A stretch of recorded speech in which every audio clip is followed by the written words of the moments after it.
Rapaz, tava numa procissão, rapaz. Um cara que era viciado em jogo.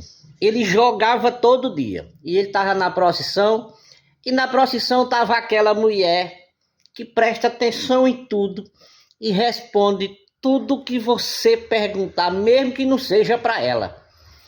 E tava aquela procissão danada e o caba lá no meio da procissão lembrou que tinha jogado no jogo do bicho. Aí quando foi passando mesmo em frente à casa do jogo assim, aí ele rezando lá na procissão, não quis sair do tom e cantou: você aí da frente, mais alta que eu, olhe lá na tábua o bicho que deu.